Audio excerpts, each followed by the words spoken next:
I am eating a sandwich. His father is sleeping and his mother is drinking Coke.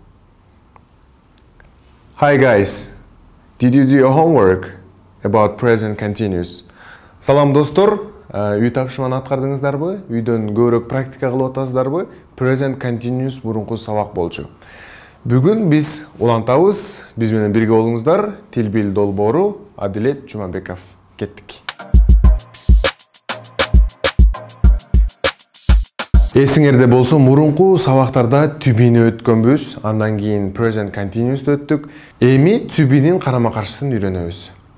I, he, she, it, we, you, they ата точторду колдонобуз биринчи, андан кийин түбинин учурчагын колдонгон үйрөнгөнбүз. Am, is, are.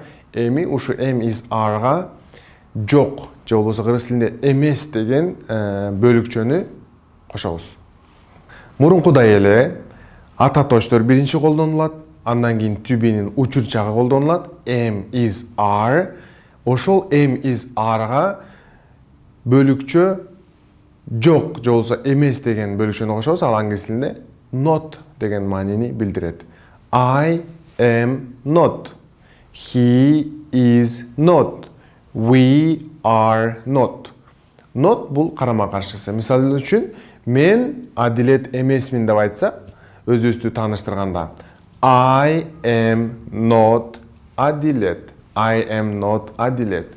Мен кыргыз эмесмин десем, I am not Kyrgyz. Же мен Американ улутундагы эмесмин. I am not American. Ушинтип колдонсоңуздар болот. Эми сезимдерден эсиңерде болсо, мурунку сабактарда өткөнбүз. Менин эсим ооп жатат деп өткөнбүз. Эми менин эсим огон жок десек, анда I am not tired.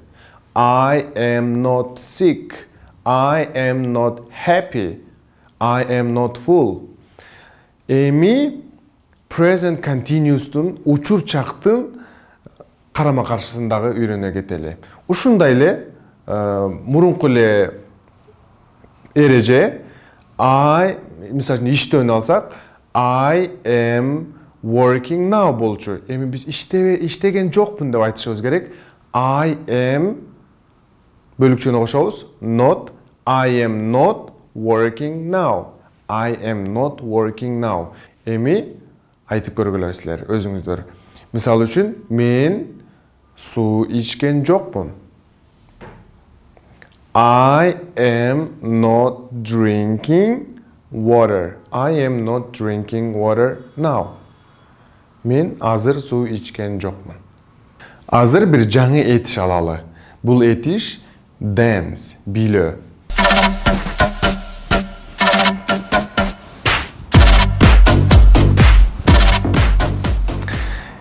I am dancing now. Мен азыр биледим, билеп жаттым. Эми мен жөн эле турам. I am not dancing. I am not dancing. Азаматсыздар, эми көбүрөөк практика кылыңыздар. Карама-каршыны көбүрөөк колдоңуздар. Сезимдерди билдиргенде, үй бүлө мүчөлөрүнө айтканда, өзүңөрдү тааныштырганда, саламдашканда, present continuous'ты колдонгондо отрицанияны, карама-каршыны көбүрөөк колдонгула. Not эсиңиздерде болсун. Бул no эмес, not. Жакшылап жаттап алыңыздар. Бизге подписаться кылганды унутпаңыздар. Лайк басканды унутпаңыздар. See you.